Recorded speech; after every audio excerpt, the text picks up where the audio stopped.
はじめまして、あきらです。白血病になりました。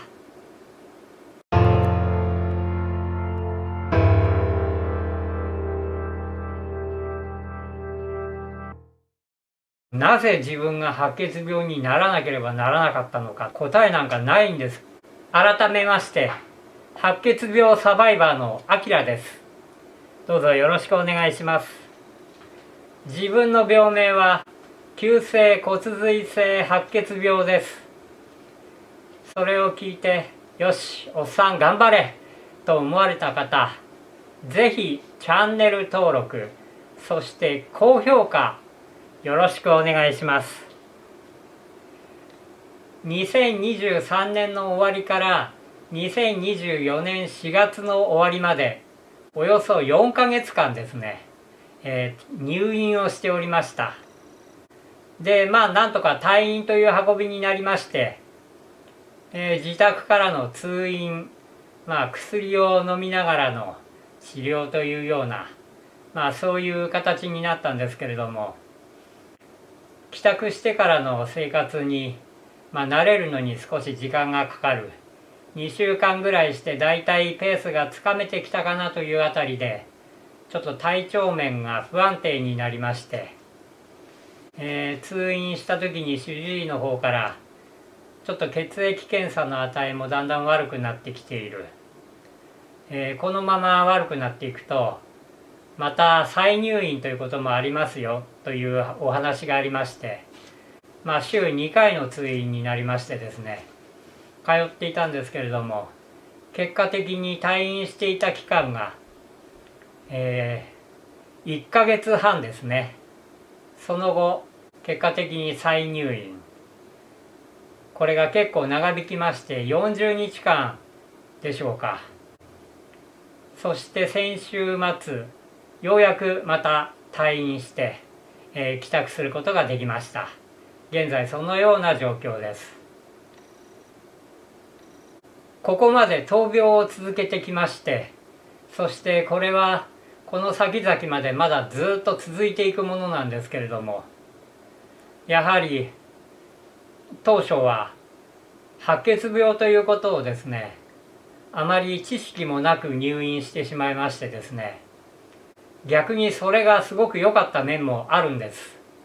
ですが全然もう知識がない、一体どういうふうに治療が進行していくんだろう。自慢ではないですが、それまで大きな病気をしたこともなく、大きな怪我をしたこともなく、入院をすること自体が初めての経験。ましてや白血病、もちろん初めて白血病にかかるわけですね。もう点滴をするということ自体も初めて、病院食を食べるとかそういったことも全部初めての経験でした。で、そういう面に関して次はどうなるんだろうという好奇心ももちろんあるんですけれども、先の見えない不安、これは一体どういう病気なんだろうという不安みたいなものも当然大きいわけです。そして病院のベッドの上というのはですね、何かをしなければいけない時間というのがあまりないんですよ。で、どういうふうに時間を使っていても、構わないみたいなところがありまして、ついつい余計なことを考えてしまうんですよね。こんなことで死にはしないだろうっていう思いももちろんありますが、でもなぜ自分が白血病にならなければならなかったのかとか、そういった奥深いところまでついつい答えなんかないんですけれども、突き詰めて考えたりもしました。それで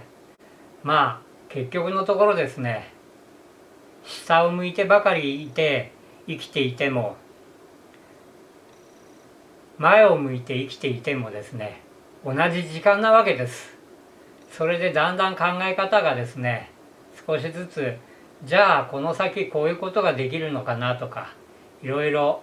先々へのことに目が向いてきまして、そうすると、白血病になるっていうことは誰でもが白血病になれるわけではないんだと、まあ当たり前ですけれども、ある意味でこれはとても得難い体験なんだ、経験なんだと、まあそういうふうに考え方が少しずつ変わってきたりもしました。それで退院して落ち着いたら、何かそれを形に残してみようじゃないかと。で、今だったら YouTube というものがあるよ。まあ YouTube にいろいろな方がいろいろな動画を投稿して、それをいろいろな方が見て楽しんでいる、そういう状況があるわけです。で、自分が白血病になったよっていうことを自分の体験として喋る、記録に残す、それも一つありますね。ですが、これを公開することによって白血病というものに興味がある人、またはたまたまこれがおすすめなどにこの動画がですね出てきまして、ちょっと見てみようかなっていうような興味本位の人、いろんな人が見てくださる可能性が出てくる。そうすると自分がここで喋っている内容がですね、もしかしたらどなたかのお役に立ったり、参考になったり励みになったりですね、そういったことが起こるかもしれないなと、そんなようなことも考えます。で、実際にそのようになったらただ単に自分で喋って記録に残す以上の価値が生まれるんじゃないかなというふうに考えます。それからですね、だんだん白血病ということを詳しく調べていくと、結構シビアな現実もそこに見えてきたりします。悲劇のヒロインが白血病にかかってもう不治の病だ、若くして亡くなってしまう、そのような状況ではないということは分かりました。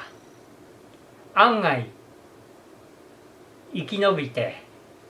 ずっと長く生きていられる方たちがどんどん増えている。これはひとえに医療の発展ですとか、治療の環境のですね向上ですとか、または病気のことがよく知られるようになったことからの対策ですとか、そういったものがどんどん向上している。ですが、やはりなかなか難しい病気であることは間違いありませんね。自分の場合は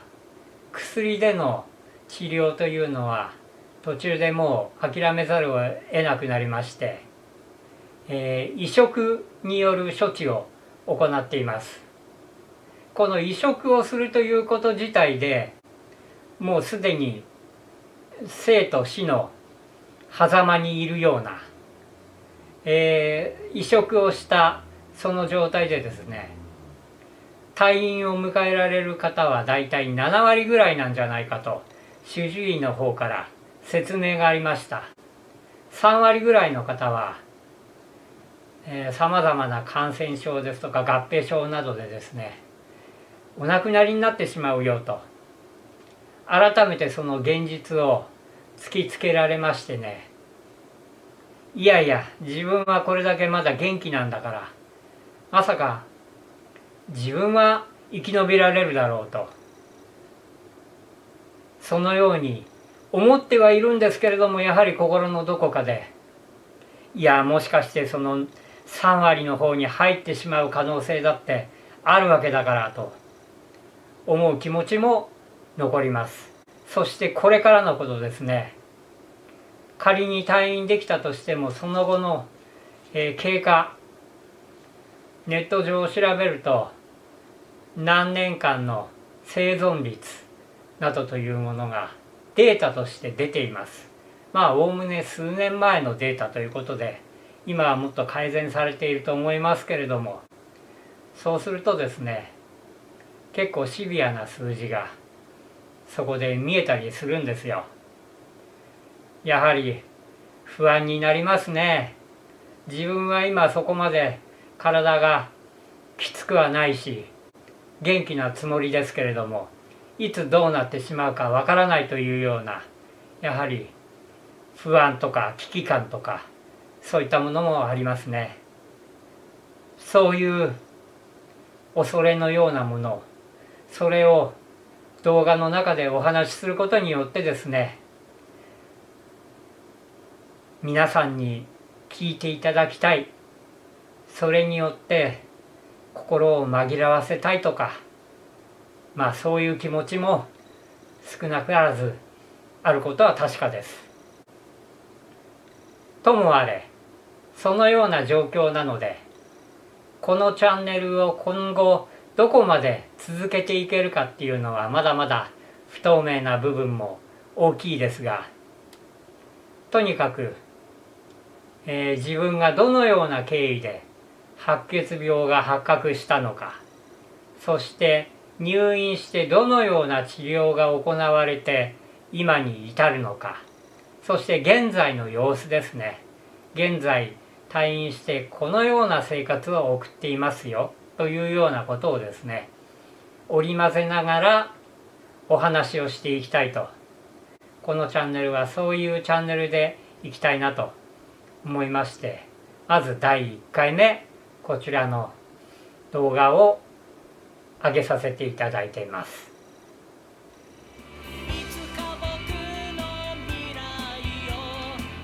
ということで、初めての白血病アキラの場合、